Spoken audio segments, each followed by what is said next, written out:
సంగారెడ్డి జిల్లా పటాన్చెరు నియోజకవర్గం అమీన్పూర్ మున్సిపల్ పటేల్గూడ పరిధి సిద్ధార్థ ఎన్క్లేవ్ కాలనీలో శ్రీ కట్టమైసమ్మ విగ్రహ ప్రతిష్ట మహోత్సవం జరిగింది।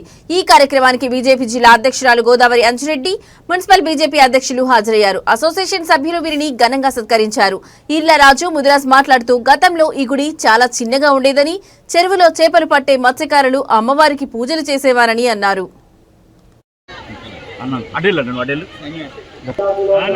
అలంకరణ జరుగుతుంది। పూజ అయిపోయిన తర్వాత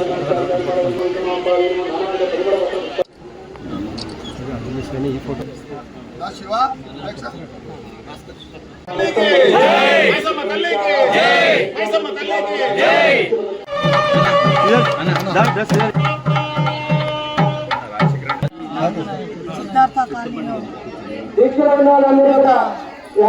కట్టినటువంటి ఆలయ కమిటీ సభ్యులకు, ఇక్కడ స్థానికంగా ఉన్నటువంటి పెద్దలందరికీ కూడా ముందుగా హృదయపూర్వక నమస్కారాలు తెలియజేసుకుంటూ, మరి ఈ యొక్క ఆలయం 2018లో చిన్న విగ్రహంతో ఇక్కడ టెంపుల్ మందిరం అనేది నిర్మించుకొని ఆ రోజు నుంచి నాటి నుండి నేటి వరకు అమ్మవారిని పూజించుకుంటూ, అమ్మవారి దర్శనం చేసుకుంటూ, అమ్మవారి ఆశీస్సులతో ఈ కాలనీ ఇంతింత ఎదుగుతూ వచ్చినటువంటి సందర్భం।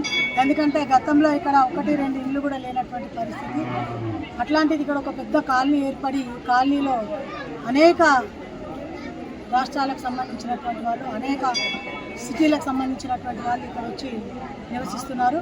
కాబట్టి వారిని దృష్టిలో పెట్టుకొని ఈ గుడిని మళ్ళీ పునర్నిర్మాణం చేపట్టి ఈరోజు పెద్ద ఎత్తున ఈ గుడి నిర్మాణం చేపట్టి మరి ఈరోజు ప్రతిష్టాపనలు చేపట్టినటువంటి ఆలయ కమిటీకి మరొకసారి ధన్యవాదాలు తెలియజేసుకుంటూ, అమ్మవారి ఆశీస్సులు ఇక్కడ ఉన్నటువంటి స్థానికంగా ఉన్నటువంటి వారందరికీ, ఆలయ కమిటీ వారికి ఆశీస్సులుండి ఆయుర ఆరోగ్యాలతోటి అష్టైశ్వర్యాలతోటి వారికి ఎలాంటి లోటు లేకుండా అమ్మవారి ఆశీస్సులు ఉండాలని చెప్పి కోరుకుంటూ, ఇలాంటి